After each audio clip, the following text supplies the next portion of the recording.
All right, students, Assalamu alaikum. Um, we are starting our deep learning lecture number 28.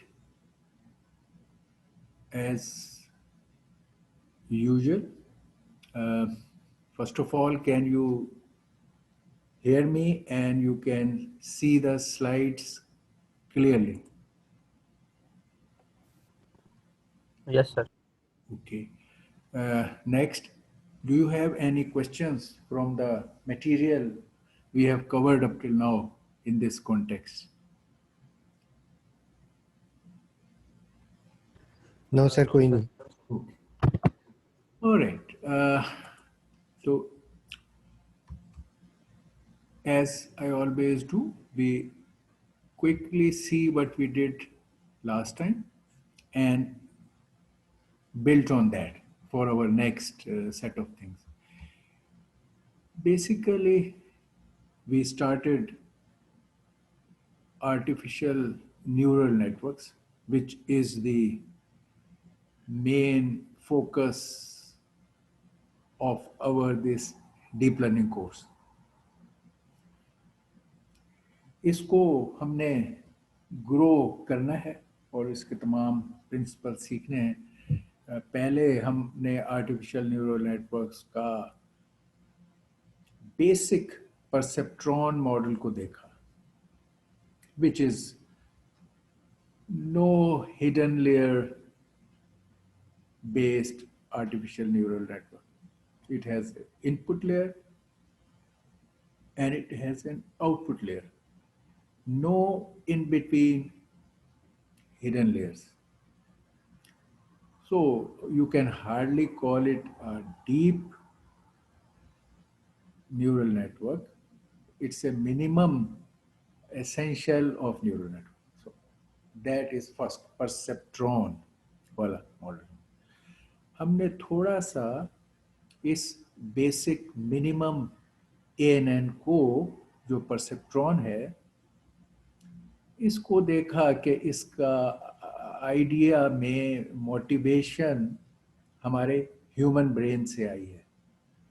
Human brain में भी इसी तरह neurons हैं, उनके दरमियान इंटरकनेक्शन है, उनकी इंटरकनेक्शन में वो कम्युनिकेट करते हैं, उनका नंबर लार्ज है और उनकी कम्युनिकेशन की स्ट्रेंथ वेरिएबल है बिटवीन द लिंक्स. इस हद तक हमने उसको स्टडी किया ब्रेन को और वहाँ से मोटिवेशन ली. लेकिन जैसे मैंने बताया इससे आगे हम उसमें ज़्यादा इसको लिंक ना करते रहें या सोचते रहें कि यार ब्रेन, क्योंकि ब्रेन की working is very complex. We still do not understand the full working thing, and we are nowhere implementing the brain model. We are not putting or trying to simulate or model the brain.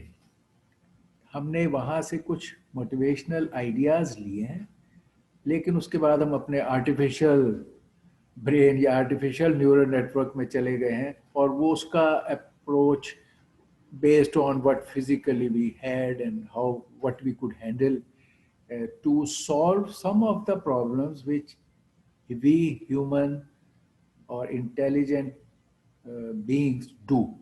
तो हमारी कुछ behavioural चीज़ें हम इस artificial neural network को जो inspire बेशक वहाँ से हुआ था, अदरवाइज इट इज़ ऑल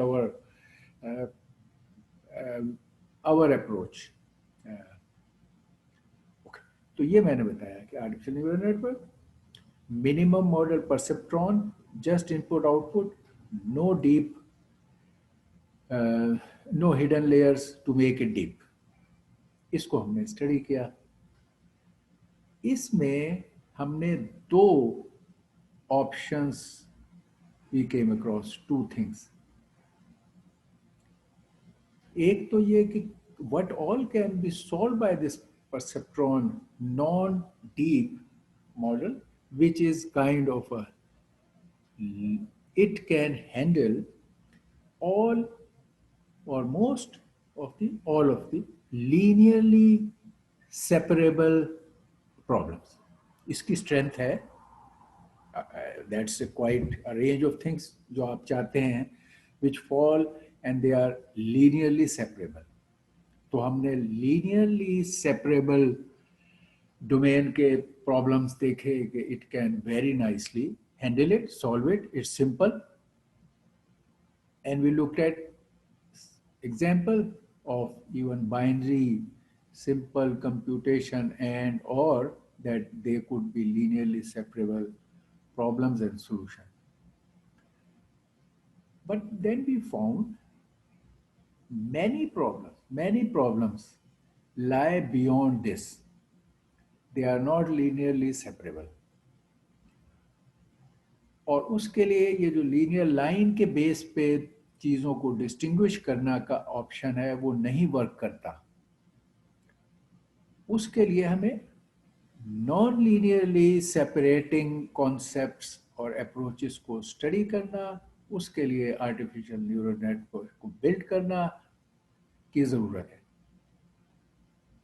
अब जो ये नॉन लीनियर डोमेन के मसाइल हैं, इसके लिए जो आर्टिफिशियल न्यूरल नेटवर्क है वो इस तरह सिंपल इनपुट आउटपुट लेयर, एक इनपुट और एक आउटपुट जो परसेप्ट्रॉन की थी, that doesn't work. And we found architecturally हमें at least we need to add one more hidden layer. And in general, as the complexity of the problems become more and more non-linearly separable, we keep adding more layers in between input and output, and those layers are called hidden layers, which provide us a gradual hierarchical way of solving our many problems, including image processing problems, which are not linearly separable. तो ये अब उसका added architecturally hidden layers add हुई और फिर उनके ability में जब ट्रेंड किया तो वो नॉन लीनियरली सेपरेबल प्रॉब्लम्स को भी एड्रेस कर सकते हैं. तो हमने पिछली दफ़ा परसेप्ट्रॉन पे फोकस किया, एग्जाम्पल हमने देखी बाइनरी की, उसमें हमने एंड और को देखा कि वो लीनियरली सेपरेबल हो गए, लेकिन एक्सक्लूसिव और किया तो हमने देखा such a small function to look at it, just 4 inputs, because we were considering 2 input and 1 output model, which means there were 4 vectors, input vectors to be distinguished from and get the right output. And we found whatever we may do with this perceptron model, we can never solve this problem of exclusive OR by the linearly separation options.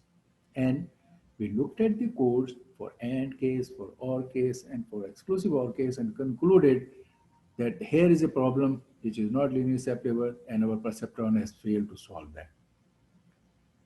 So now we will look at it how to solve those problems. There is a very big domain of problems which are not linearly separable, and we have to learn the technique which we are going to learn today. Okay, so in this ANN perceptron thing, here are the things कि हमने brain से model लिया, उसके बाद ये बना लिया अपना artificial perceptron network का architecture, input and output layer, in between weights, and whenever we compute some output by taking weighted sum, we also apply the activation functions, which are we had learned it in our previous class, a large variety of activation functions and their plus minus. So just input output layer, perceptron. We saw that how this how the various activation functions we had learned, and we showed that when our problem, we earlier also mentioned that NNN doesn't have to be two layer. We are going to first study this input and output layer thing perceptron, but at that time also we identified later on this can be of multiple layers which are shown here. It has the input layer. Here's input layer. You apply the feature vector. Here's the output layer, which classifies or gives you the results. And here are two additional layers, which are called hidden layers. These two additional layers. Now we will need for non-linear separable problem models which should have at least one more hidden layer to address. Right?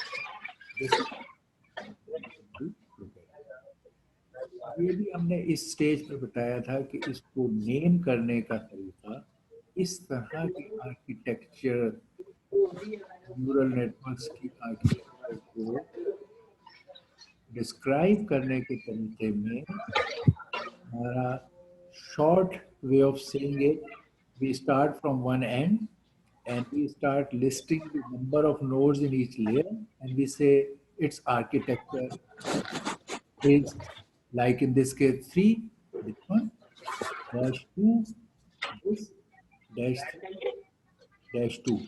So we are just listing the how many nodes in each layer, starting from left input till output. So this we will call this neural network architecture. We state by 3232. And at any time, there are a few things that on a code mein, at any time, we have a connection between any two layers. जो any two layers हैं, उनको हम ith layer and I plus 1th layer कहेंगे in general. एक वो layer जिससे output जा रहे हैं और एक वो लेयर जिसमें इनपुट फीड हो रहे हैं. इनको इन जनरल फॉर्म हम ith and i plus 1th layer कहेंगे. ठीक, i लेयर i plus 1. अगर इसको i कह रहे हैं तो i plus 1, i plus 1, इस तरह.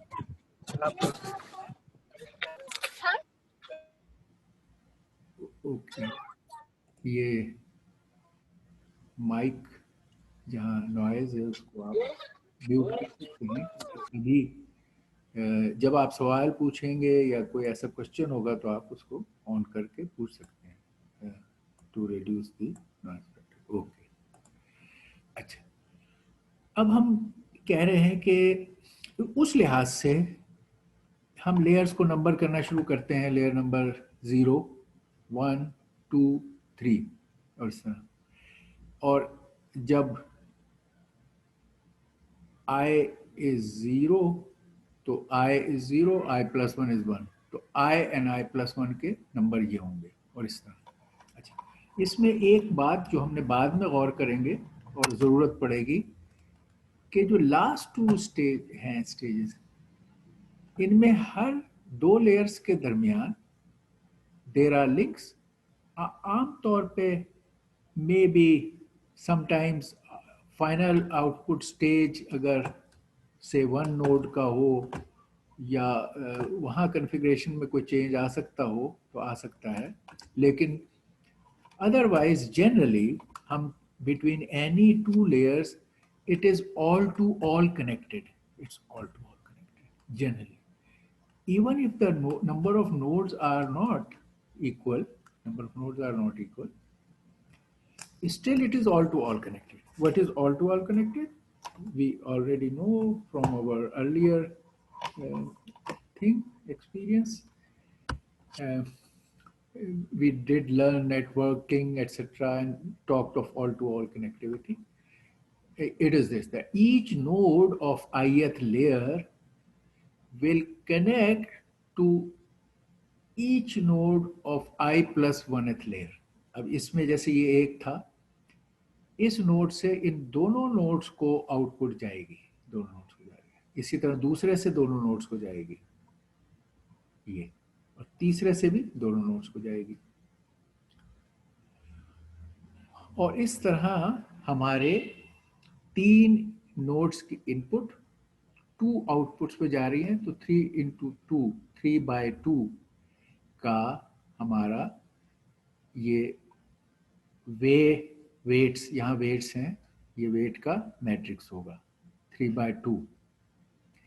इसी तरह यहाँ हर एक से 3 आउटपुट निकल के जा रही हैं हर एक नोड से टू अदर नोड, और ये 2/3 का हमारा वेट मैट्रिक्स होगा। ये वेट्स हैं, ये जो लाइंस हैं इनके ऊपर वेट्स हैं। जिस इम्पोर्टेंस या सिग्निफिकेंस से ith लेयर के उस नोड का connection to the other node है, उसकी इम्पोर्टेंस को ये वेट शो करता है कि हाउ इम्पोर्टेंट और significant this link is in determining things. और ये चीज़ हायरार्किकल वे में होती है। सबसे नीचे lowest level of work achievement होता है। जैसे अगर आपका इमेज था तो आप इनिशियल रॉ पिक्सल लेवल की चीज़ें शुरू करते हैं, एजेस, कॉर्नर्स, और फिर shapes, and then total picture, इस तरह की। तो ये हायरार्किकल वे में रिकग्निशन की वर्किंग होती है, ये जब मल्टीपल लेयर्स होती हैं। तो ये अब हमारा मॉडल है, जो जब इस शक्ल में ये मॉडल होता है तो अब हम क्या करें। ये जो W का लर्निंग का प्रोसेस था, वहाँ तो हमने इटरेटिवली W's की वैल्यूज़ को लॉस बेस चेंज किया वहाँ पर भी। अब इस प्रोसेस को जब ये लेयर्स की तादाद बढ़ जाएगी तो ऑटोमेटेड वे में वेट को for all the layers adjust करना पड़ेगा। यानी अब आप क्या होगा, यहाँ से एक इनपुट लेके आप चलेंगे और वो इन वेट से मैनिपुलेट होकर यहाँ पहुँचेगी, फिर वो इन वेट से मैनिपुलेट होकर यहाँ पहुँचेगी, फिर इस वेट से मॉल। तो अब जब ये एरर यहाँ पर आपको मिलेगा in the what this network predicted and what was the actual answer which was available to you during training, तो आप कहोगे there is an error, जो हम पहले भी हमने देखी।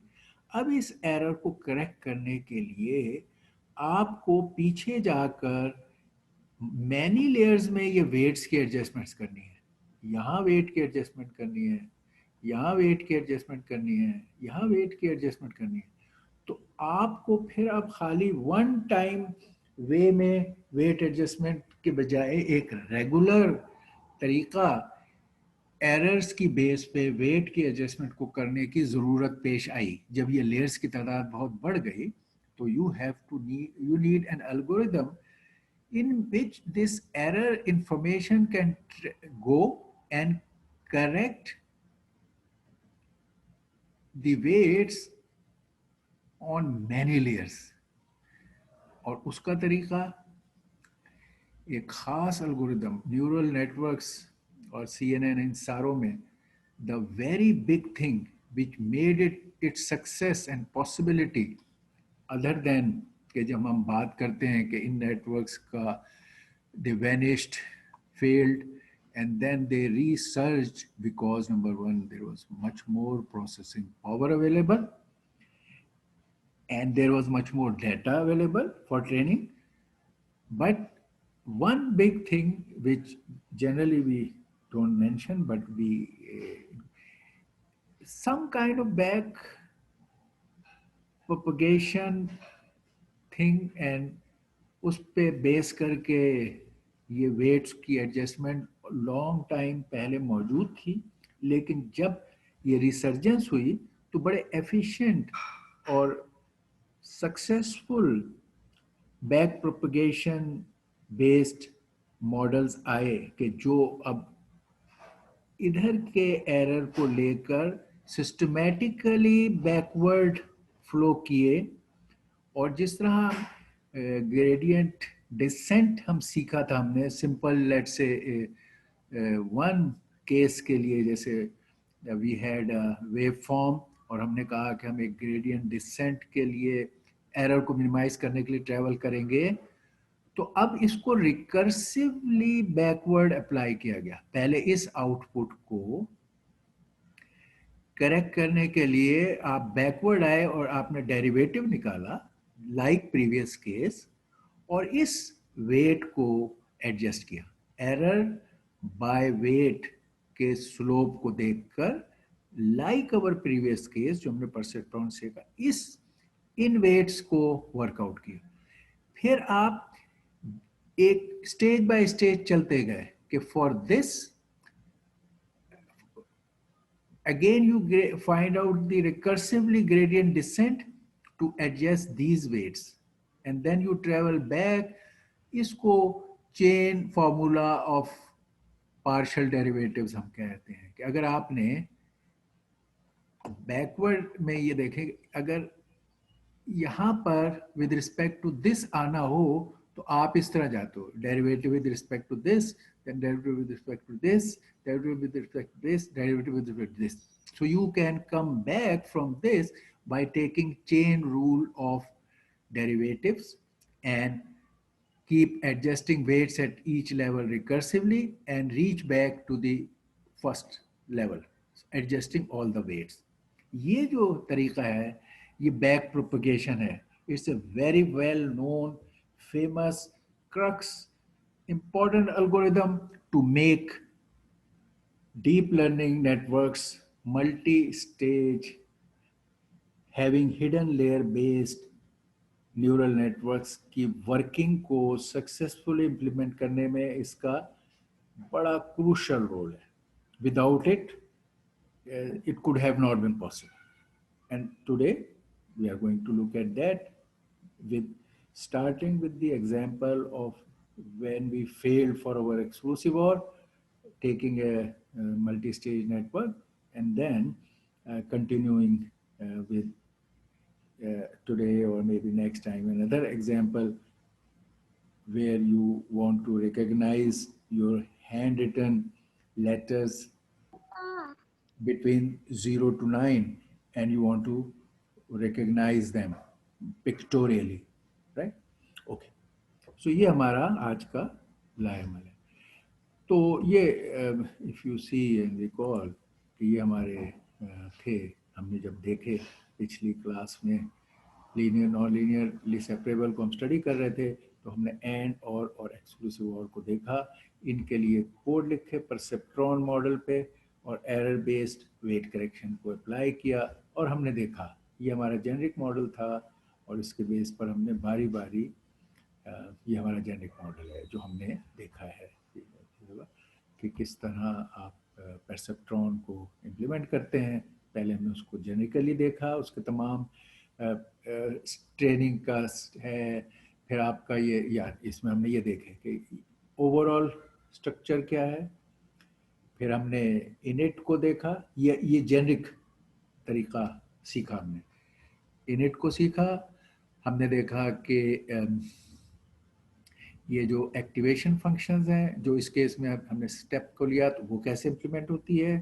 फिर हमने देखा कि ट्रेनिंग के टाइम किस तरह डाटा को फिट किया जाता है। ट्रेनिंग के लिए वर्ड फिट था in by running multiple epochs between the input and correct output and computed output, उसको देखा। और ये हमारा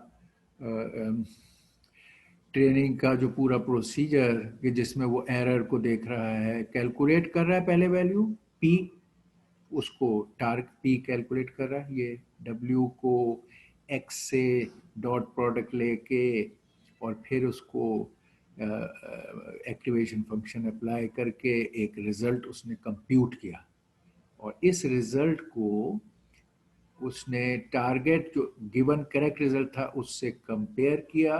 अगर वो सेम नहीं था या रेंज में नहीं था तो हमने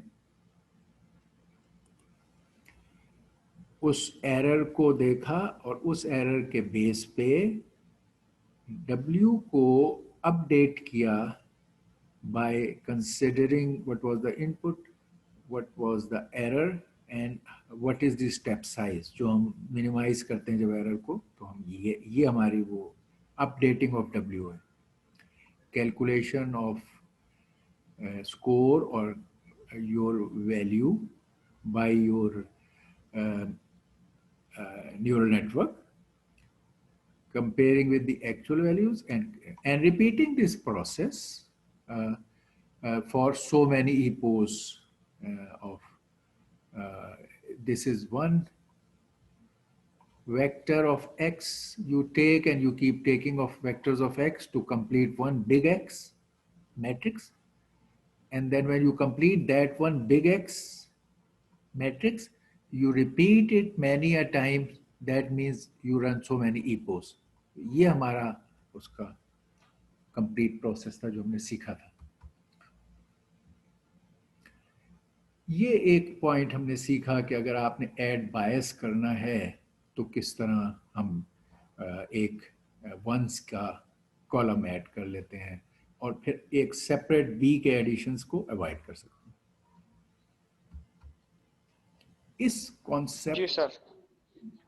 जी क्वेश्चन. ना सर, वो मैं पूछ रहा था कि पिछले वाला जो आपने वो करवाया था, क्या बोलते हैं, पिछली स्लाइड पे लेके जाएं. जी जी सर आवाज आ रही है मेरी? जी आ रही है. सर ये जहाँ पे ये जो है लाइन नंबर आ रही है 40, नहीं पिछली साइड. हाँ जी, ये 46 पे जो ये है कि ये NP-C, ये कोई ये चीज नहीं समझ आया, ये कहाँ से आया है सर? ये NP कॉलम पर .C अपडेट करने के लिए ये NP में numpy में आपने कॉलम पर ऑपरेट करना है तो उसके लिए ये मेथड है C_, और फिर आपने x के साथ बताया कि शेप 0, इससे वो कॉलम का नंबर आ गया, तादाद कि किस कॉलम में आपने वंस ऐड करने. ठीक हो गया.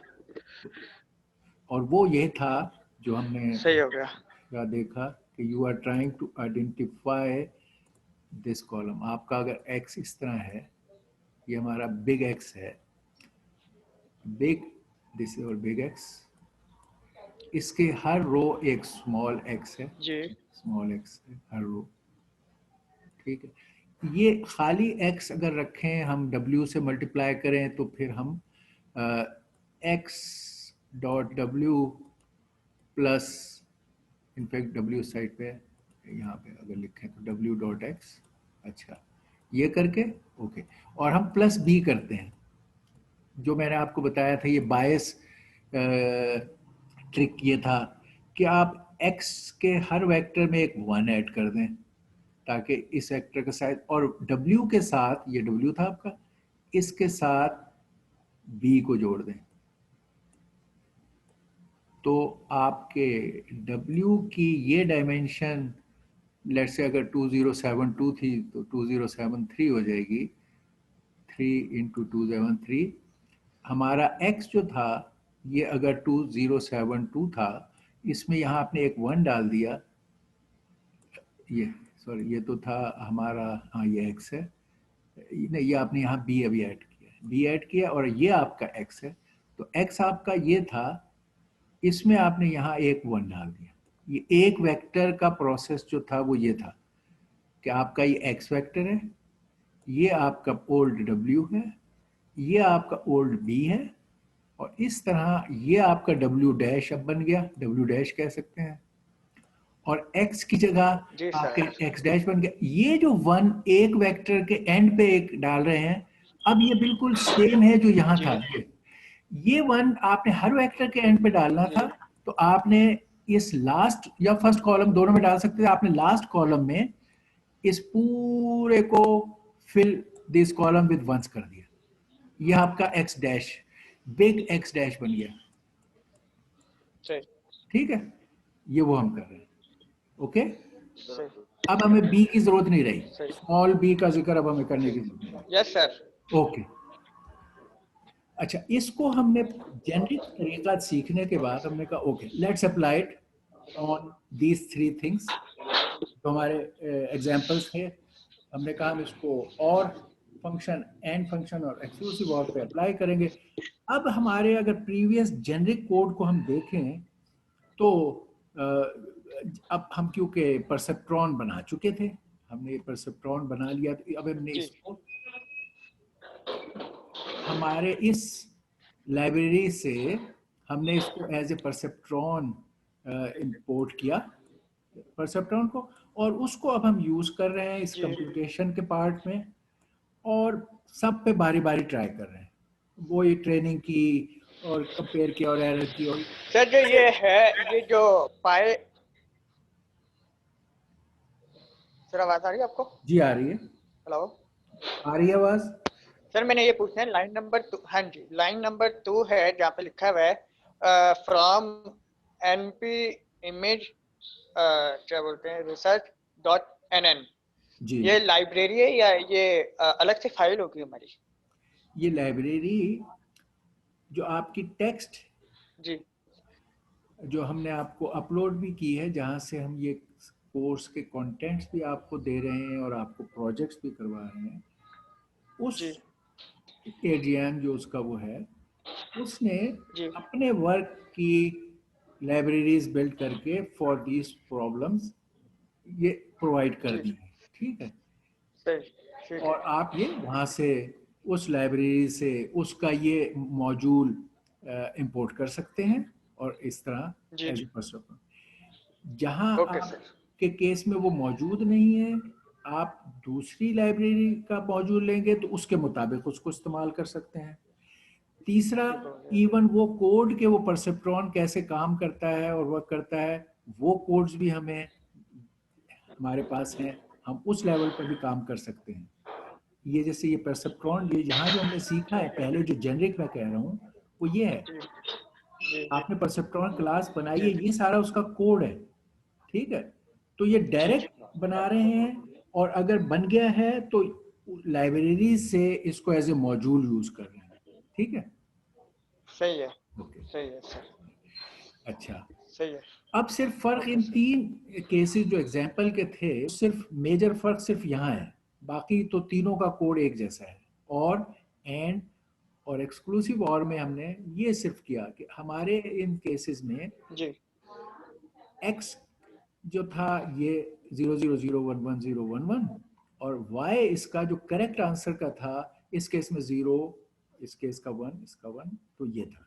ओके, और जब हमने इसको एंड में किया, ये अब सारा कोड इसका रिजल्ट निकाला, ये जब हमने ये और पे अप्लाई किया और वही सब कुछ काम किया, तो हमारा result after running it for that for the case of how many times we iterate, our result became correct. ये हमारा डेटा था, ये हमारा ग्राउंड ट्रूथ था, और ये इसने प्रेडिक्ट किया, हमारे सिस्टम ने ट्रेन होकर जब प्रेडिक्ट किया तो वो ये था, ये और ये मैच कर गए, इसका मतलब ये सही ट्रेन हुआ, और हमें 100% एक्यूरेसी से इसने आंसर दिए. यही चार हमारी इनपुट्स पॉसिबल थी, और यही चार पॉसिबल आउटपुट्स थी. ये एज पर ग्राउंड ट्रूथ रहता, जो y था ये y है, ये आपकी प्रेडिक्टेड वैल्यू है, ये आपका बिग एक्स है, जिसमें ये small x, x0 x1 x2 x3 vectors हैं, और इसने सही काम किया, नो प्रॉब्लम. ये लीनियरली सेपरेबल था, इसलिए इसने किया. फिर हमने इसी चीज को एंड पे ट्राई किया, again no big difference, except कि ये जो अब डेटा जो था आपका एंड का डेटा सेट, वो थोड़ा डिफरेंट है आउटपुट वाइज. ठीक, इस पे ट्राई किया, सारा कोड किया, रन किया, इसमें हमने देखा कि ये तो वही चार इनपुट के डेटा थे, ये हम इसने प्रिडिक्ट करके ट्रेन होने के बाद जब प्रिडिक्ट किया तो ये आंसर्स दिए, और देवर सेम.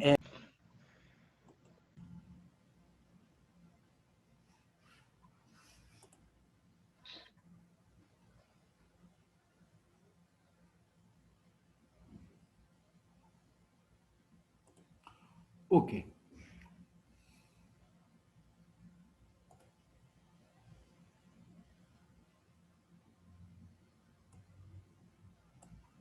और अच्छा, तो ये हमारा एंड का केस था, इसने भी 100% करेक्ट रिजल्ट हमें दिए। परसेप्ट्रॉन मॉडल को हमने इम्प्लीमेंट किया और एंड के इनपुट पे चेक किया तो उसने हमें सही आंसर दिए। फिर हमने इसको एक्सक्लूसिव और के उस पर उसी कोड को, सिर्फ ये डाटा अगेन चेंज हुआ, यहाँ पर ये हमारा डाटा चेंज हुआ,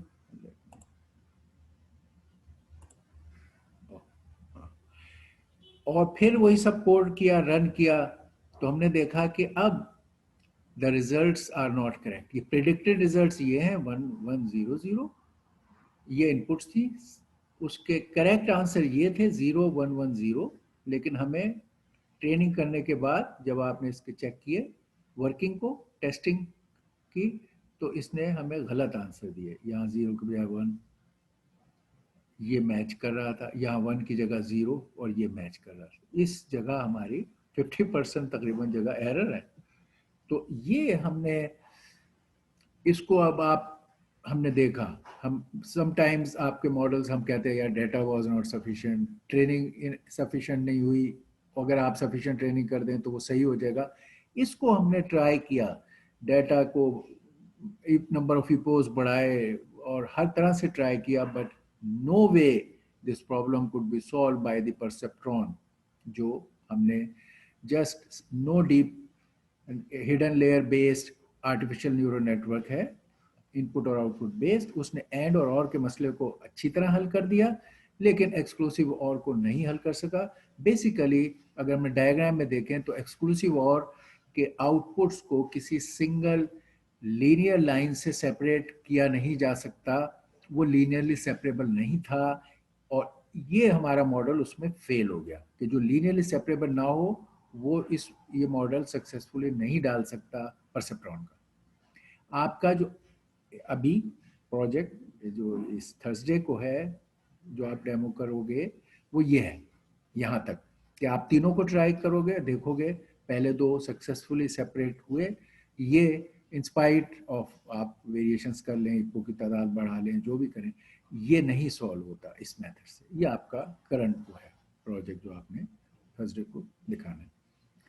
अब हम कह रहे हैं कि जब मॉडल नॉन लीनियर प्रॉब्लम आ गई जैसे एक्सक्लूसिव और, तो उसको कैसे हल किया जाए, उसके लिए हमने कहा कि we have to learn back propagation algorithm for the artificial neural network, so that recursively हम अपनी एरर की करेक्शन को एक प्लान तरीके से बैकवर्ड चलते जाएं और वेट्स को अपडेट करते जाएं till the time we get the correct answer.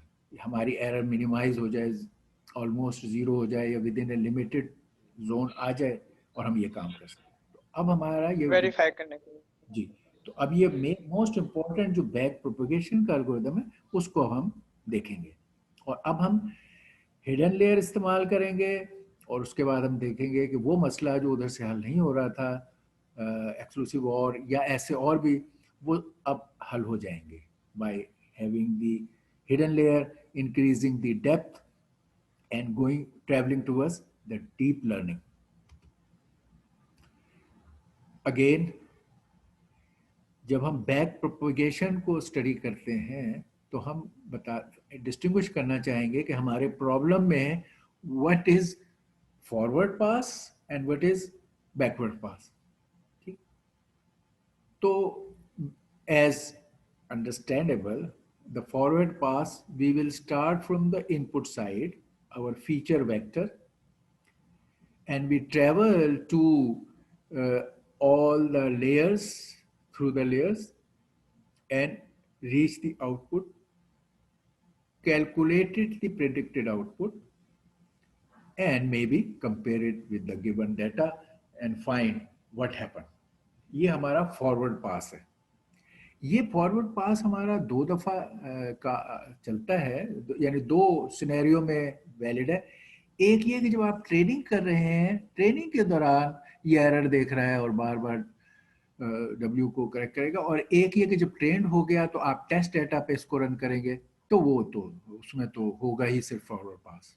Training के दौरान ये फॉरवर्ड पास होता है, और जब एरर हो तो उसको हैंडल करने के लिए हम बैकवर्ड ट्रेवल करते हैं, और वो बैकवर्ड पास या बैक प्रोपगेशन है। ठीक, तो फॉरवर्ड पास 2 दफ़ा काम होता है, ट्रेनिंग में 1 दफ़ा फॉरवर्ड ट्रेवल करने में, और 1 दफ़ा जब टेस्ट डाटा कर रहे हैं उसमें होता ही सिर्फ फॉरवर्ड पास है। और नेचुरली जब अननोन डाटा पे उसको काम कराते हैं प्रेडिक्शंस के लिए, तब भी there is only forward pass. Okay, तो इसमें भी यहाँ पर class labels, bias column inserted और क्लास लेबल्स के साथ, ये हमारा, जैसे मैंने बताया, हमारे प्रॉब्लम्स के लिए फॉरवर्ड पास में ये वो बिग एक्स है। Here is a big x. Big x के ये स्मॉल एक्सेस हैं, एक्स, ये हमारे खाली एज ए वेक्टर हमारे ये x0, x1, x2, x3 vectors हैं हमारे स्मॉल एक्स। बिग एक्स में जो स्मॉल एक्स वेक्टर्स हैं वो ये 4 हैं। ठीक, और आउटपुट, वैलिड आउटपुट जिसको हम y से लिखते हैं, उसका जो ये वेक्टर है वो ये है। These are the correct output, 0,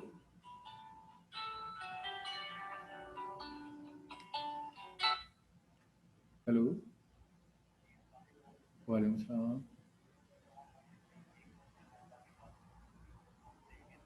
अच्छा, मैं एक ऑनलाइन क्लास ले रहा हूँ, मैं बिजी हूँ। जी जी, मैं अभी आपसे बात नहीं कर सकता। Okay okay okay okay okay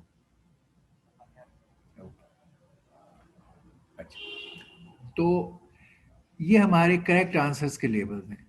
अच्छा, इसमें ये दूसरा जो दिखाया गया, ये जो अभी हम बात कर रहे थे कि अगर हम जब x के अंदर जब W में B को डालेंगे तो X का हम last column inserting of all ones कर देंगे, तो जो जो हमने यहाँ देखा कि यही चीज हेयर इट इज, जबकि हमने X को एक्सटेंड नहीं किया from the point of view of absorbing B, और ये वो केस है जब x को हमने एक्सटेंड कर दिया बाय यूजिंग ऑल वंस, हर वेक्टर के आगे एक वन, हर वेक्टर के आगे एक वन, तो एक कॉलम ऑफ वंस ऐड कर। तो ये इसी की 2 फॉर्म है, एक ये इनपुट की side without taking care of joining b in w, तो उस वक्त x का क्या स्टेट है, और ये अगर जब आप ज्वाइन b इन w कर देंगे तो उस वक्त x का क्या स्टेट है। ये इनपुट्स हैं, आउटपुट अलबत्ता वही है y। For both cases correct answer y है और यहाँ मौजूद है। ओके, ये दूसरा पास जो हम बात कर रहे थे कि फॉरवर्ड पास तो हो गया। अब ये बैकवर्ड पास में हम, जैसा हमें मालूम है, हमेशा जब भी एरर को कम करना था पहले भी, तो हमने ये gradient of the loss function निकाला था।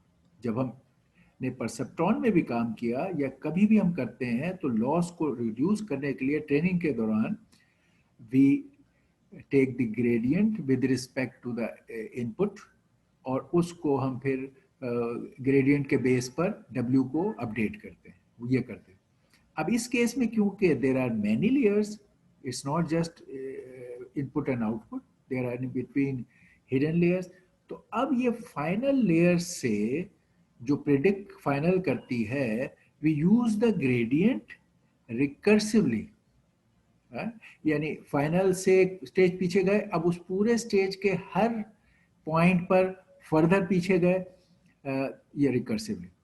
और इसके लिए जाहिर है chain rule of calculating gradients इस्तेमाल होगा। चेन रूल ये होता है कि अगर आप हमने पीछे भी चेन रूल जब हमने मैथ्स में किया था तो हमने चेन रूल को देखा था ग्रेडियंट के y is dependent on x, x is dependent on r is dependent on t। तो आप कहते हो y by x by r by t। तो आप y से t तक आपका चेन डेरिवेटिव का बन जाता है। तो ये हम चेन रूल अब इस्तेमाल करेंगे recursively in the back pass to minimize our error and update our डब्ल्यूज। ये बैक प्रोपेगेशन का है।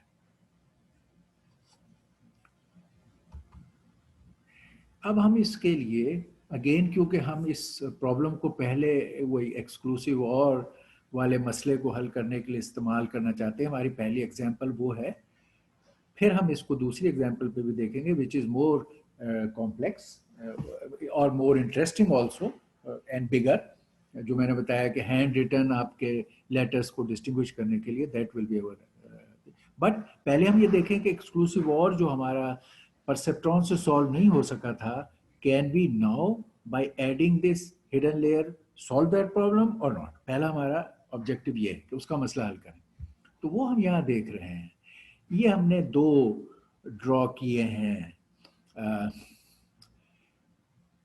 आर्टिफिशियल न्यूरल नेटवर्क्स, दो ड्रॉ किए हैं, और ये क्या शो कर रहे हैं कि एक हमारा जो बेसिक परसेप्ट्रॉन मॉडल था फॉर ऑल एंड और एन एक्सक्लूसिव और, जिसमें लेट्स से एक्सक्लूसिव और उसमें ये था, ये दो इनपुट्स थे और उसके बाद ये आउटपुट थे। हमारा परसेप्ट्रॉन के मॉडल ये था। अब हम कह रहे हैं एक और हिडन लेयर ऐड कर रहे हैं in between to improve, to create non linearity and solve the problem जो लीनियरली सॉल्व नहीं होता। तो हमने खाली मिनिमम लेवल की एक हिडन लेयर ऐड कर दी। तो अब हम जब यहाँ ये इनपुट आई, ये वो जो है जो इनपुट यहाँ आती हैं जीरो, इनपुट वेक्टर्स 0 0 0 1 1 0 1 और 1 1, यहाँ हम वो फीड करेंगे बारी बारी। इन्हें अगले स्टेज पे ऑल टू ऑल कनेक्टिविटी दी गई, जो हम कह रहे थे। इस नोड ने दोनों को फीड किया और इस नोड ने भी अगले दोनों ऑल नोड्स को फीड किया। ये all to all connectivity in a smaller scale है। ये जो चीजें हैं इन पर वेट्स हैं,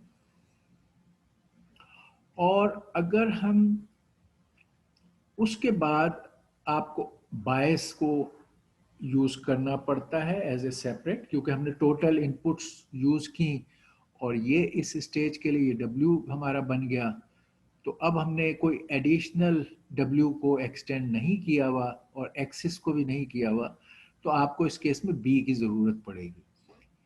ये अरेंजमेंट फॉर एक्सक्लूसिव और adding one more hidden layer and providing connectivity, और ये लिंक्स में जो है वो W के वेट्स हैं, और उससे अगले स्टेज पे ये आउटपुट है। इस हिडन लेयर की आउटपुट जब इस पे जाएगी, this will be our final output which will give us the classification or predicted value or calculated value for the purpose of finding error and updating things. इस architecture का नाम हमने जैसे बताया, तरीका बयान करने का, इनपुट साइड से शुरू आउटपुट तक जाएं और साइज ऑफ ईच लेयर बताते जाएं, तो ये है 2 2 1, इस लेयर में 2, इस लेयर में 2, इस लेयर में 1। जैसे हमने अभी ही देखा थोड़ा पीछे कि अगर आप B को एब्जॉर्ब करना चाहो W में, तो फिर उसका तरीका ये है कि एक तो W में आप एक थर्ड एडिशनल, ये W में पहले दो चाहिए थे आपको, let's say W0 and W1, अब आप एक और W2 का एलिमेंट्स फॉर B वहां डालोगे जो अब ट्रेनेबल है। इनफैक्ट अब B आपका वो ट्रेनेबल हो गया, यहाँ आपने B का एक कंपोनेंट डाल दिया। इसी तरह इसमें W0 W1 और ये B का कंपोनेंट, यहाँ B0 लेट से, यहाँ B1 और यहाँ B2 ये डाले। तो ये आपने W में ऐड किया, लेट से हर एक रो के एंड पर एक B का कंपोनेंट, मे बी यहाँ B0, यहाँ B1, यहाँ B2, जो अब ट्रेनेबल हो गए। लाइक W अब वो ट्रेनेबल है, you don't need the exact value. इसको हैंडल करने के लिए इधर आपका जो वेक्टर था उसमें ये इंफॉर्मेशन वाला पार्ट था, अब आपने एक उसमें 1, जो हम एक कॉलम को 1 कर देते थे, वो ये है, यहाँ आपने वो 1 कर दिया। यहाँ 1 कर दिया। ये अब आपके वेक्टर्स में 1 का एडिशन होना जिसने बी वाले एलिमेंट से मल्टीप्लाई होना है, ये वो वाला चीज है। तो आपने इस 2 to 1 वाले आर्किटेक्चर को 3-3-1 वाला आर्किटेक्चर बना दिया और इसके अंदर बी को एब्जॉर्ब कर दिया और अकॉर्डिंगली डब्ल्यू के मैट्रिक्स को और एक्स के मैट्रिक्स को एक्सटेंड कर दिया, ये उसके, ठीक। और ये हमारे हम एक्सक्लूसिव और के लिए यूज कर रहे हैं। अब इस मॉडल में अगर फॉरवर्ड पास में क्या हो रहा है, हम उसको नंबरों से भी देखना चाहते हैं। हमने अभी कॉन्सेप्चुअली उसको कह दिया, हम देखना चाहते हैं एक्चुअली उसमें हो क्या रहा है। किसी at any time there will be some values of weights here, there will be these vectors fed at the input, and based on these inputs and these weights there will be computation that what we say dot product, w और x की dot product, और उसके result में हमारी अगली layer के nodes के answers बनेंगे और फिर उस नोड के आंसर्स फर्दर जो ये कनेक्टिविटी है उसके मुताबिक वो आगे कैलकुलेट करेंगे और देंगे। इस तरह हर स्टेज पे वो calculation between the input vector and weights की डॉट प्रोडक्ट होके आंसर्स कलेक्ट होते जाएंगे और ट्रेवल करते रहेंगे till the time you reach the final end. तो इसमें हमने उसकी एक एग्जाम्पल इस पे हमारे, यानी यहाँ अब हम कह रहे हैं कि हमारे 4 पॉसिबल केसेस थे इनपुट वेक्टर के, एक 0 0, एक 0 1, एक 1 0, एक 1 1। तो यहाँ इस पिक्चर में हमने एक इनपुट को प्रोसेस होने का तरीका दिखाया है कि कैसे कंप्यूटेशन होगी। तो इनपुट इज 0 1, ये वो एडिशनल 1 है जो हमने अपेंड किया है हर वेक्टर के साथ when we absorb b। तो अब ये 0 1 as 0 1 1 नजर आ रहा है हमें। ओके, इसमें क्या होगा कि अगले कॉलम या लेयर, इसको हम लेयर कहते हैं, नेक्स्ट लेयर का हर नोड पर कंप्यूटेशन होगी कि इस पे आने वाली तमाम इनपुट्स की लाइंस जिन पे वेट्स लिखे हुए हैं वो अपनी उस वेक्टर जो इस पे पहुंच रहा है उसकी input multiply by this weight, और ये काम इन तीनों का यहाँ ऐड होगा। समेशन ऑफ डब्ल्यूज एंड एक्सेस जो आ रहे हैं वो मल्टीप्लाई होके ऐड हो रहे हैं, जो डॉट प्रोडक्ट हम कहते हैं। इसके लिए एक डॉट प्रोडक्ट होगी जो इन 3 वेक्टर्स की है। इनके ऊपर जो भी W है वो अपने रिस्पेक्टिव X के कंपोनेंट से मल्टीप्लाई हो रहा है। यहाँ ये W है, ये इस X कंपोनेंट से मल्टीप्लाई हो रहा है, और यहाँ पर ये W है, ये 1.1, और ये इस X से मल्टीप्लाई हो रहा है। तो ये आपस में ये मल्टीप्लिकेशन होके ऐड होके सम बनेंगे। और उसके बाद हमने देखा कि जब हम ये कंप्यूटेशन करते हैं डॉट प्रोडक्ट की, तो उसके बाद हम एक एक्टिवेशन फंक्शन अप्लाई करते हैं उसको थ्रेशोल्ड करने या उसको रिप्रेजेंट करने के लिए। वो स्टेप फंक्शन भी हो सकती है, सिग्मोइड भी हो सकती है। हमने लॉट ऑफ एक्टिवेशन फंक्शन सीखे हैं। तो हम ये summation of the dot product के एलिमेंट्स की summation and then applying a function of activation, इससे ये आउटपुट बनेगी। बिल्कुल इसी तरह हर नोड पर यही काम होगा। 0.593 की कैलकुलेशन में 0 इंटू 0.097, 1 इंटू -0.165 और 1 इंटू 0.542, और ये सबको सम किया और इस पे वो जो भी हमारा एक्टिवेशन फंक्शन है वो अप्लाई किया, तो ये हमारा आंसर आ गया। और इस तरह इन तीनों के अपनी अपनी जगह यही calculation dot product of input X and weight summed and then taken a function of activation. Her node की ये कैलकुलेशन है।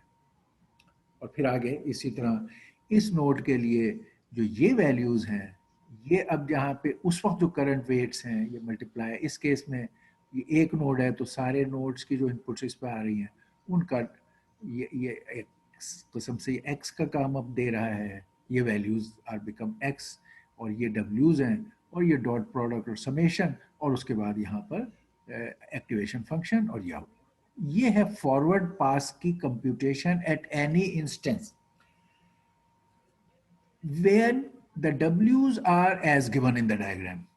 एक्चुअली जब ट्रेनिंग हो रही होगी तो ये जो आउटपुट है आपकी, इसको रियल उससे कंपेयर किया जाएगा। इस आउटपुट पर असल में एक स्टेप फंक्शन अप्लाई होगा। ये अभी इसका फाइनल फंक्शन नहीं शो हुआ है, जो है फंक्शन अप्लाई होता है।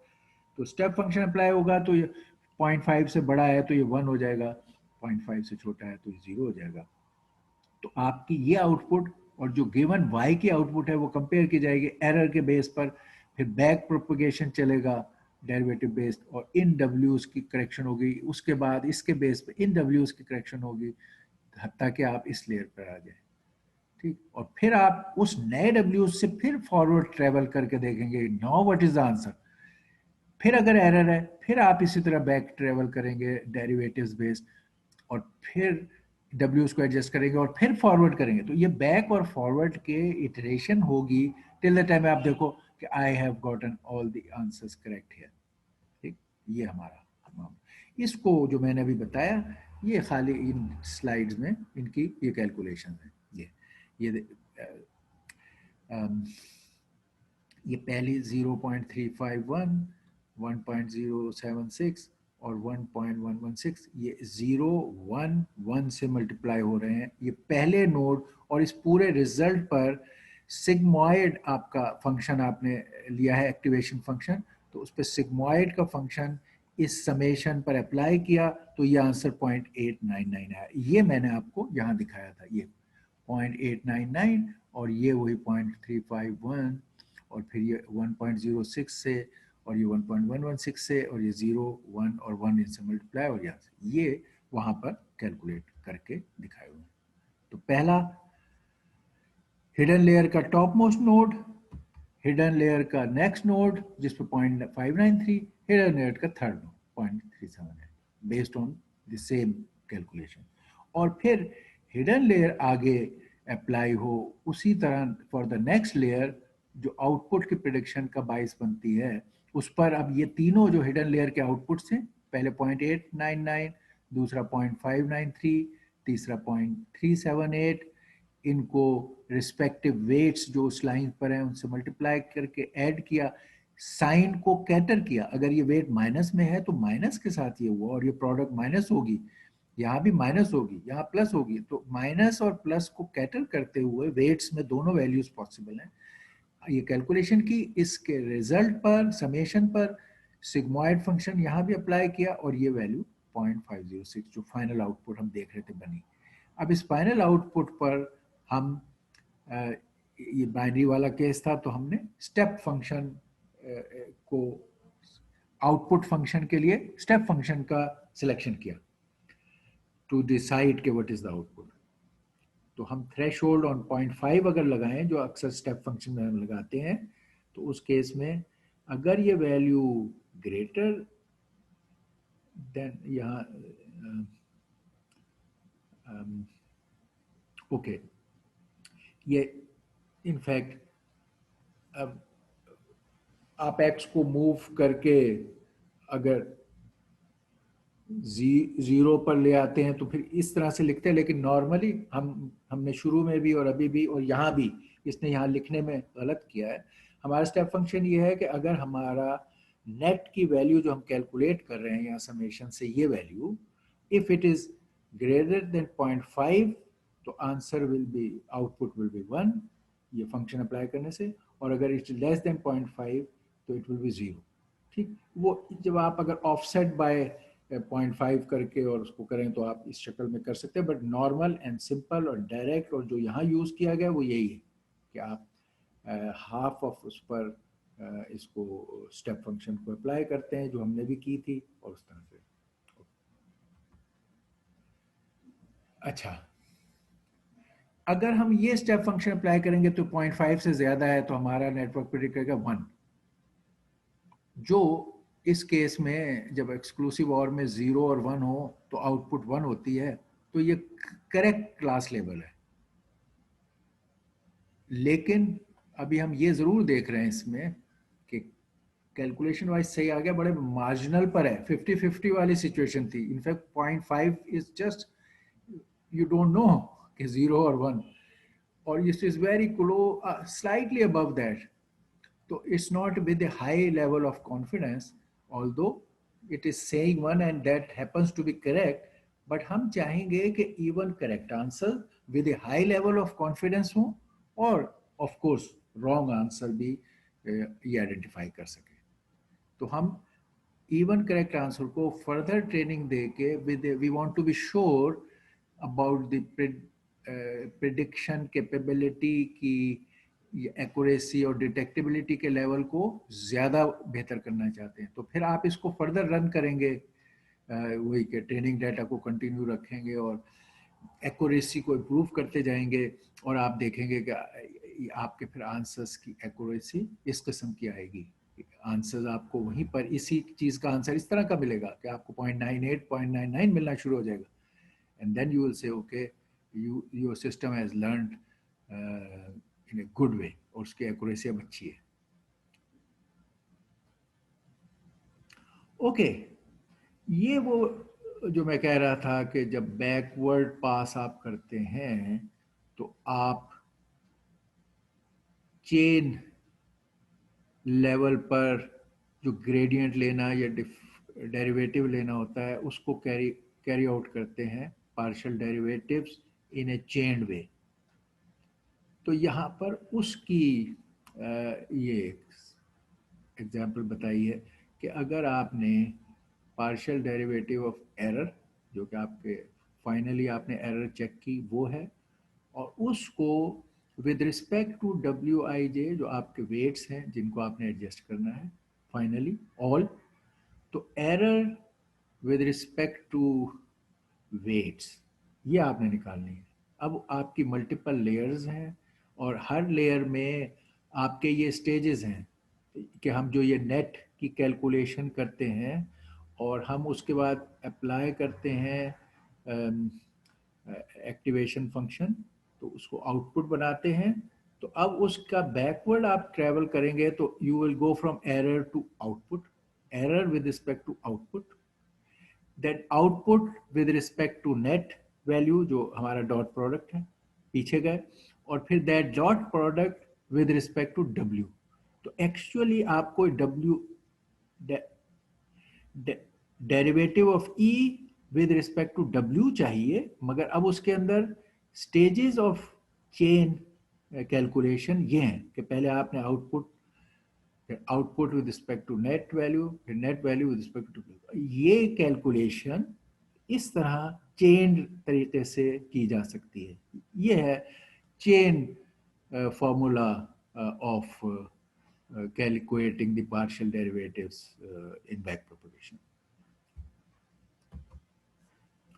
ओके, तो अब हम इसको बैक प्रोपगेशन को इम्प्लीमेंट कर रहे हैं। हम अभी तक हम सब चीज़ें बेसिक पाइथन और नमपाई को यूज़ करके सारी चीज़ें कर रहे हैं ताकि हमें उनकी इंटरनल डिटेल वर्किंग का कॉन्सेप्ट समझ आए। उसके बाद हम देखेंगे कि जब आप there are options for higher level of abstractions, कि आप पाइथन से हायर लेवल एब्स्ट्रैक्शन में जैसे केरास और केरासी के हिस्से के तौर पे टेंसर फ्लो मौजूद हैं, जो ये वाली चीज़ें जो आप बना रहे हो इनको रेडिली यूज़ करेंगे। लेकिन आपको फ़ायदा ये होगा कि जब वो उसको यूज़ करेंगे या आपको readily as a module provide करेंगे तो आपको पता होगा कि उसके how that works and how various parameters जो आप वहाँ पर चूज़ कर रहे हैं या चॉइसेस आपके हैं वो क्या हैं और उनके डिफरेंट पैरामीटर्स के क्या मायने हैं और वो अंदर आपके उस फंक्शन के किस तरह वर्क कर रहे हैं। तो आपको अंडर द हुड चीज़ें खुद बनाना बाय पाइथन आप सीख रहे हैं। इसका एक तो ये बात है कि जब आप अभी इस्तेमाल करेंगे तो आपको ये सारा अंडर द हुड चीज़ का पता होगा। और दूसरे, जैसे मैं आपको हमेशा बताता हूँ कि when you are one of them, जिसने वो मौजूद लिखने हैं जो जैसे कैरास वाले ने लिखे हैं या टेंसर फ्लो वालों ने लिए हैं, पाइथन बेस्ड बिल्ड किए हैं, if you are one of them तो फिर तो आपको डायरेक्टली यही काम करना पड़ेगा। Although as a common user जो चीज़ों को सिर्फ टेस्ट या डेवलप कर रहा है या रिसर्च स्पेस पे इस्तेमाल कर रहा है, वो उनको टूल्स को रेडीली इस्तेमाल करेगा और करना इज़ फेयर। लेकिन जो उससे आगे के लेवल पे काम कर रहा है उसको इस पाइथन जिससे कि वो बिल्ट हुए हुए हैं उस लेवल पर उसकी वर्किंग का समझना ज़रूरी है। ओके, चल अब हम कह रहे हैं अगर हम पाइथन से ये बना रहे हैं तो एक now you can appreciate कि why out of so many libraries of Python we studied in detail NumPy in very good detail, क्योंकि we knew कि NumPy is all over। जहाँ भी आप डीप लर्निंग जब करोगे तो ये टेंसर ऑपरेशंस का करना till keras and TensorFlow, NumPy is with you। तो हमने इसलिए इसको फोकस किया था, तो आपने NumPy को इंपोर्ट किया एज एन एनपी। अब आप ये बना रहे हो अपनी न्यूरल नेटवर्क की क्लास या आर्टिफिशियल न्यूरल नेटवर्क को जो एक हिडन लेयर के साथ भी है, उसके लिए ये आप अपनी एक क्लास बना रहे हो न्यूरल नेटवर्क। इस क्लास को बनाने के लिए ये आपका इनिट वाला पार्ट है। कोई भी क्लास आप बनाते हैं उसका कंस्ट्रक्टर जो जब इंस्टेंशिएट होती है उस टाइम में क्या क्या चीज़ें इनिशियलाइज होनी चाहिए, उसमें ये कंस्ट्रक्टर का इनिट के नाम से मौजूद होता है। डबल अंडरस्कोर एंड डेफ एक फंक्शन शुरू में ज़रूरी है। इसका एक मकसद, जबकि एक तो वो काम कर रहा है कि इनिशियलाइजेशन के वक्त क्या क्या काम चाहिए आपको। दूसरा, अगर इस क्लास को कोई आपने पैरामीटर्स देने हैं जिससे आगे इस क्लास को वर्किंग में ज़रूरत होगी, तो वो भी इनिट के इस ब्रैकेट में वो पैरामीटर्स हैं जो इस क्लास की इंस्टेंशिएशन के वक्त आप प्रोवाइड करेंगे। उसी तरह यहाँ भी हो रहा है। तो इसमें आप दो पैरामीटर्स दे रहे हैं। ये ऑप्शनल पैरामीटर नेम्ड है और ऑप्शनल है, और ये मस्ट है। ये आपके वो लेयर्स की जो हमने भी बात की कि आर्किटेक्चर क्या है आपके नेटवर्क की और लेयर्स की कॉन्फ़िगरेशन आर्किटेक्चर में क्या है। और ये वो अल्फा है जो हम जब कहते हैं, जब आप स्टेप लेते हैं फॉर मिनिमाइजेशन, तो स्टेप का साइज क्या होगा जब आप एरर को मिनिमाइज करना चाह रहे होते। तो ये अल्फा नेम्ड वेरिएबल इसमें है और इसने डिफ़ॉल्ट में 0.1 रखा है। आप इसको you can change it for your things. जब आप पैरामीटर दो तो आप वहाँ पे 0.1 आप देखो कि this thing is smaller and needs more accuracies of step, तो आप 0.01 दे सकते हो। कोई बहुत बड़े लेवल की चीज़ है जो हमने पीछे स्टडी किया था कि वो जो स्टेप है वो बड़ा important. If it is too big it will start oscillating, sometimes going to other side of the curve and sometimes coming back to the right side। अगर आप बहुत छोटा लेते हो तो वो बहुत छोटे स्टेप्स लेता है और फिर it takes a lot of processing delay unnecessary. तो इसलिए ये हाइपर पैरामीटर में एक चीज़ है जो आपने प्ले अराउंड करनी होती है। बहरहाल इसने इसको एज ए पैरामीटर यहाँ दे दिया। लेयर्स आपकी स्ट्रक्चर को बताएंगे। तो यहाँ पर आपने एक तो अपना W जो आपको चाहिए उसको एज ए W के मैट्रिक्स को लिए एम्प्टी इनिशियलाइज किया है इनिट टाइम में, और फिर आपने जो यहाँ से आपको लेयर्स दिए गए थे उसको आपने यहाँ साइन कर दिया। इसको अब अपनी क्लास के पैरामीटर बनाए। सेल्फ डॉट लेयर्स का मतलब है ये आपने इस क्लास के वेरिएबल के तौर पर इसको एक्वायर कर लिया जो आपके पैरामीटर एक्सटर्नल आया था, और इसी तरह ही अल्फा को भी एक्वायर कर लिया क्लास पैरामीटर को, जिसको आप आइंदा यूज़ करेंगे। तो इनिट में आपने न्यूरल नेटवर्क के ये वाले काम किए, इसको हम लर्निंग रेट भी कहते हैं। ये जो है अल्फा, ये आर्किटेक्चर दे दिया आपने और ये लर्निंग रेट दे दिया। अच्छा जी, अब हम शुरू करेंगे looping from the index of the first layer and stop before we reach the last two layers.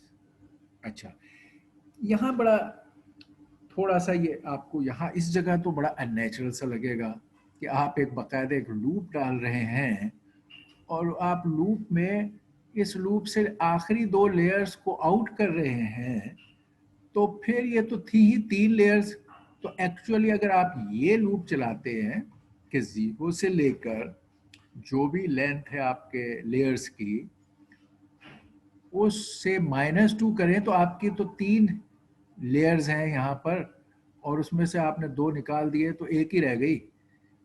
तो बड़ा थोड़ा सा ये आपको और लगेगा कि यार लूप भी डाला और आपने तो एक ही दफ़ा चलाना है। मगर आप अभी कोड इस हिसाब से लिख रहे हो कि जनरली यहाँ पर एक्सक्लूसिव और ओनली का काम नहीं है। जनरली नॉन लीनियरिटी का लेवल और कॉम्प्लेक्सिटी बढ़ेगी। आपके ये जो न्यूरल नेटवर्क्स हैं इनके large number of hidden layers होंगे और फिर लेयर्स की तादाद बहुत ज़्यादा होगी, मे बी 10, 20, 30। उसमें आप आखिरी 2 लेयर्स को, जो असल में आखिरी 2 लेयर्स का मतलब है जस्ट आउटपुट वाली लेयर का को जो प्रोसेस होना है उसकी जो इनपुट्स आ रही हैं उसमें ये 2 लेयर्स डील, जस्ट उसको हम एग्जेम्पशन देते हुए फिर आप अगर ये 100 लेयर्स का था तो आप 98 लेयर्स पर ये लूप चला रहे हो। यहाँ ये खाली एक लेयर पे चलेगा डिपेंडिंग ऑन, लेकिन आपने कोड जनरलाइज लिखना था इसलिए आपने उसको कैटर किया है। ये फॉर लूप है इन एनपी अरे रेंज के लिए 0 से शुरू होके whatever is the number of layers -2। अच्छा, अब आपने वेट मैट्रिक्स जो आपने अभी डिफाइन की थी उसको आप इनिशियलाइज करेंगे और उसमें आपने वो एक 22 के लिए जो लेयर की तादाद थी, लेयर एक 22 का नंबर भी उसमें ऐड करेंगे। 22 के लिए एक कॉलम आपने वैल्यूज का बढ़ा दिया W में। सो आप रैंडमली इनिशियलाइज कर रहे हैं वेट मैट्रिक्स को और connecting the number of nodes in each respective layer together. जब भी किसी लेयर पर होंगे तो हमने जैसे बताया कि if you are an ith layer तो आप i और i+1th लेयर के दरमियान वाले वेट्स को डील कर रहे हैं और इस प्रोसेस को आप फिर i को बढ़ाते जाएंगे, 0 से शुरू होंगे 1, 2, 3 और हर दफ़ा पेयर ऑफ लेयर्स के दरमियान जो वेट्स की वैल्यूज़ हैं उनको आप पहले इनिशलाइज करेंगे और बाद में अपडेट करेंगे। यहाँ इनिशलाइज कर रहे हैं तो आपने वेट को रैंडम नंबर्स जो आपके जनरेटर है उसको यूज़ करके रैंड एन नॉर्मल रैंडमाइजेशन के बहुत सारे हैं और एक पॉपुलर वन है नॉर्मल डिस्ट्रीब्यूशन। तो आपने उसको यूज़ करके यहाँ पर लेयर आए उसमें भी ये एक ऐड हो गया बी के लिए एंड लेयर i+1 उसमें भी ये 1 ऐड हो गया। तो एनी 2 लेयर्स जिसमें i बढ़ता जाएगा बारी बारी तमाम लेयर्स और आप w के वैल्यूज को रैंडमली इनिशलाइज करेंगे। तो इस केस में हम w के वैल्यूज को रैंडमली इनिशलाइज किया तो आपने w की मैट्रिक्स बना ली। अब आपने ये जो ये कैलकुलेट ये मैट्रिक्स बनी कि आपने ये एक W का एक वेक्टर बनाया और फिर इसको जो आपका W की मैट्रिक्स है उसके में अपेंड कर दिया ये यहाँ जो आपने बनाया था और अपेंड भी किया और आपने एक ये भी कर दिया कि आपने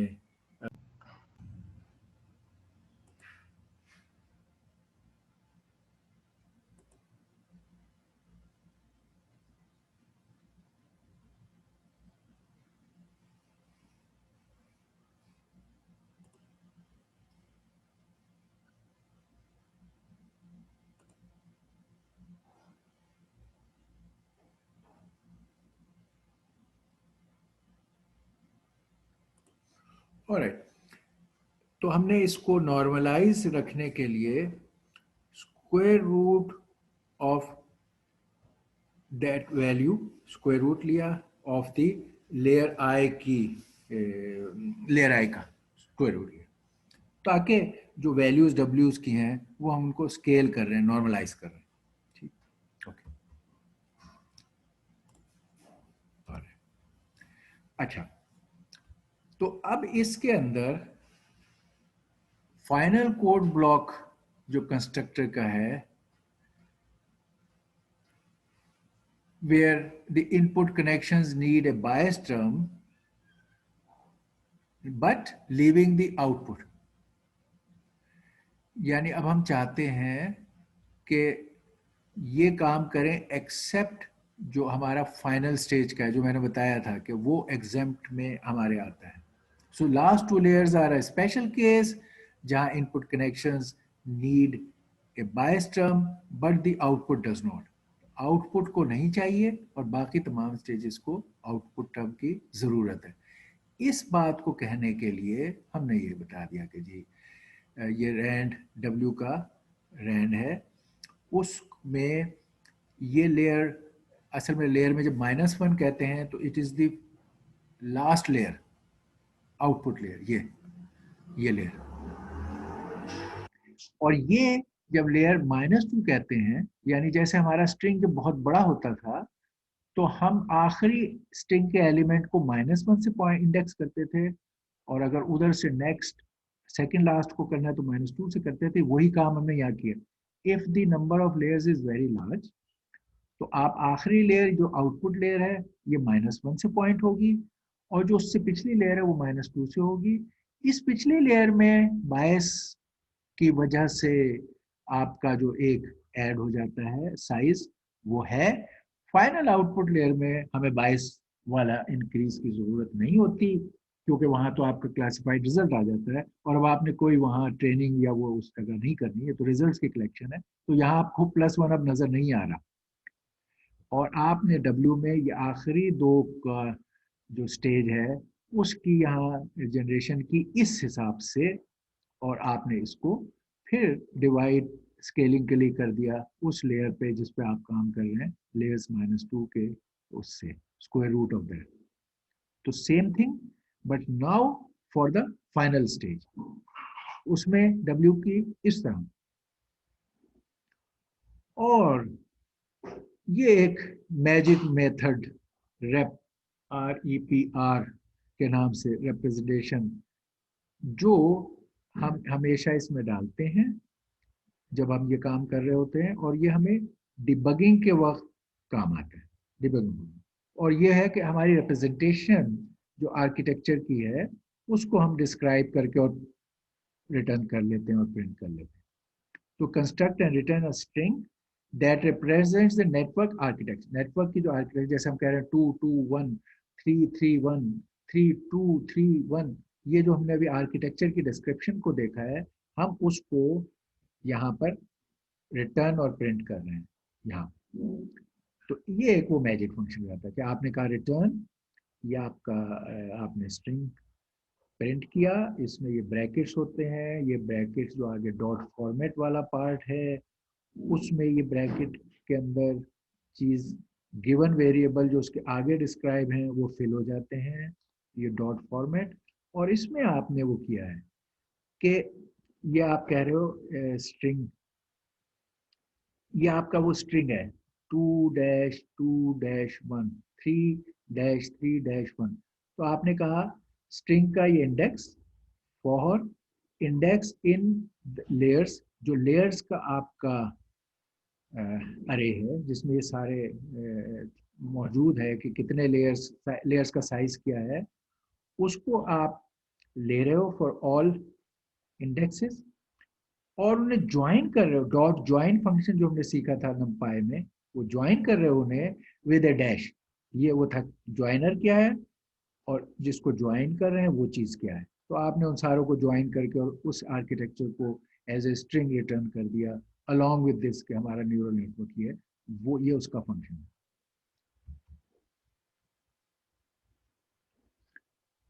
तो अब हमने ये पाई इमेज से इंपोर्ट किया न्यूरल नेटवर्क वाला, जो हमारी ये थी अभी हमने जो बनाई थी क्लास, वो इंपोर्ट की, और फिर हमने अपना ये वाला न्यूरल नेटवर्क 221 को NN का इससे इंस्टेंस बना लिया, अपना ये जो क्लास बनाई थी उससे ये एक इंस्टेंस बना लिया, और इस इंस्टेंस को प्रिंट किया, तो ये वही आ गया 221।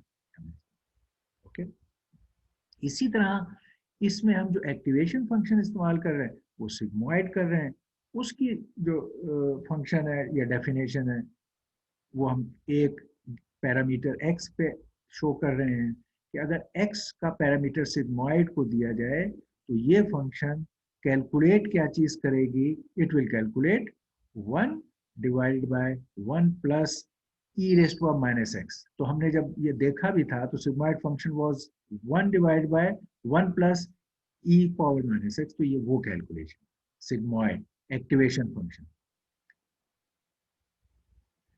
अब हमें ये जब हम बैक प्रोपगेशन पर जाएंगे तो हमें ओके, तो हमें ये सिग्मोइड का भी डेरिवेटिव, जो सिग्मोइड फंक्शन है, हमें मालूम है, हमने फॉरवर्ड में सिग्मोइड अप्लाई किया हुआ है अपने इनपुट डाटा के समेशन पर, डॉट प्रोडक्ट के समेशन पे। अब जब हम बैक प्रोपगेशन चाहेंगे तो हमें डेरिवेटिव की जरूरत पड़ेगी। तो सिग्मोइड के केस का ड्यूरिंग द बैक पास क्या डेरिवेटिव होगा, वो अगर हम इसका डेरिवेटिव कैलकुलेट करें, वो यहाँ पर कैलकुलेशन शो की गई। अगर आपने sigmoid derivative sigmoid function with x लिया हुआ है और उसका डेरिवेटिव लेते हैं तो रिटर्न वैल्यू होगी x multiplied by 1 minus x। तो ये सिग्मोइड फंक्शन वाले स्टेज का बैक प्रोपगेशन का डेरिवेटिव।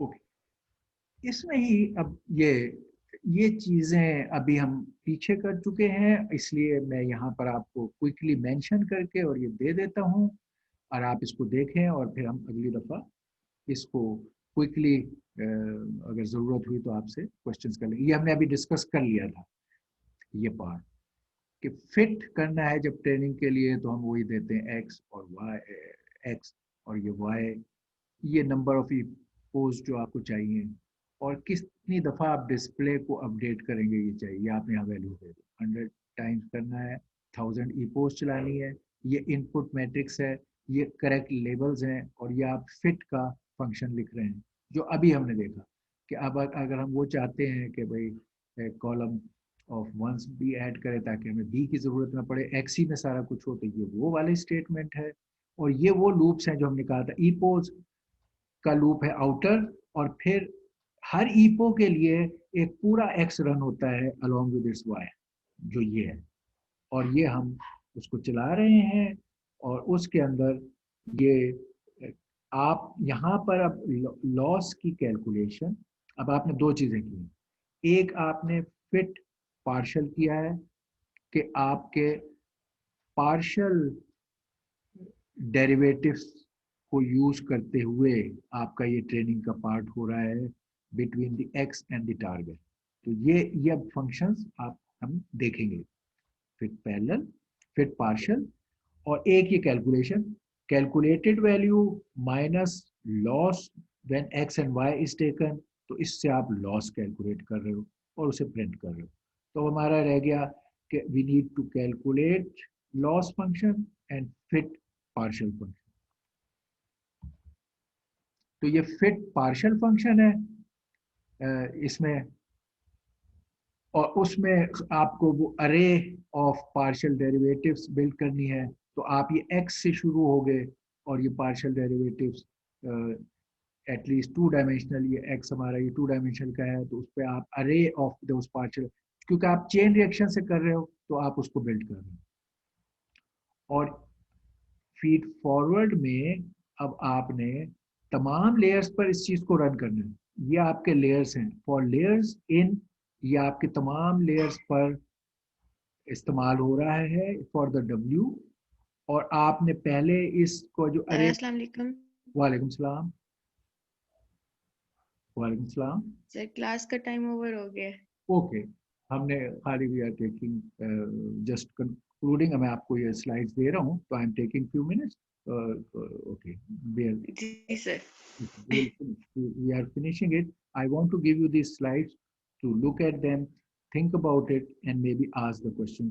इसके contents को हम पहले cover कर चुके हैं, but I just want to link it with that. तो अब ये वो dot product W for the particular layer, आपने ये डॉट प्रोडक्ट ली और इस तरह से आपने ये नेट की वैल्यू को कैलकुलेट किया। इस वैल्यू पे, जो नेट का मतलब है समेशन की वैल्यू आपने कर ली कैलकुलेट, उस पे सिग्मोइड अप्लाई किया तो आउटपुट बन जाती है। तो यहाँ डॉट प्रोडक्ट ली और उस पर ये एक्टिवेशन फंक्शन अप्लाई की और फिर उसको अपेंड कर दिया इस आउटपुट को आपके इस ए में, ये जो आपका ए है जिसमें आप इनको इकट्ठा करते जा रहे हो अरे में। और फिर एरर को, अब ये लास्ट स्टेज वाला है बैक प्रोग्राम, ये A-1 आखिरी इस अरे का अब लास्ट एलिमेंट, और उसमें ये करेक्ट आंसर से डिफरेंस लेके एरर कैलकुलेट की और इस एरर से फिर आपने ये जो है ये derivative now it is for the last layer, ठीक है। तो ए इनवर्स पर सिग्मोइड डेरिवेटिव आपने अप्लाई किया और उसको एरर से मल्टीप्लाई किया, तो आपका ये फॉर डेरिवेटिव का आंसर आ गया कि आपने क्या करेक्शन करनी है, डेल्टा करेक्शन क्या करनी है।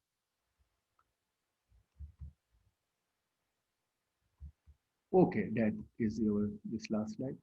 तो अब ये प्रोसेस जो डेल्टा आप कैलकुलेट कर रहे हो बैक प्रोपगेशन में, और ये आप इस, मैंने ये शुरू में बताया था कि आप ये -2 नंबर आखिरी दो लेयर्स को ड्रॉप करेंगे और लेयर्स पर इस प्रोसेस को रन करेंगे जिसमें आप dot product taking the derivative, अब ये आप chain reaction, chain derivative back propagation में ले रहे हैं। अभी जो हमने कहा था कि आप डॉट प्रोडक्ट लेंगे, डेरिवेटिव उस स्टेज का लेंगे और डेल्टा कैलकुलेट करेंगे। तो ये जो अभी हमने कैलकुलेशन की है, ये फॉर ऑल लेयर्स आप रेपिटेटिवली उसी काम को करके पूरा बैक प्रोपगेशन का काम कंप्लीट कर लेंगे। तो that completes our back propagation thing, ये हमारा उसी के बारे में कमेंट है। अब हम इसको आगे देखेंगे फिर हम इसको कैसे इस्तेमाल करें। तो we have what we have done is कि चेन अप्रोच से बैक प्रोपगेशन के वर्किंग को हमने देखा है और उसका कोड देखा है, और ताकि हम अब नॉन लीनियर प्रॉब्लम को सॉल्व कर सकें, जो हमारा ये एक्सक्लूसिव और का प्रॉब्लम है। अब आपका वो हल हो जाएगा करेक्टली, विल सी के वो कैसे हल होगा और करेक्ट आंसर मिलेगा। Okay, we stop here and okay, see you next time. अल्लाह हाफिज। सर अल्लाह हाफिज। अल्लाह हाफिज।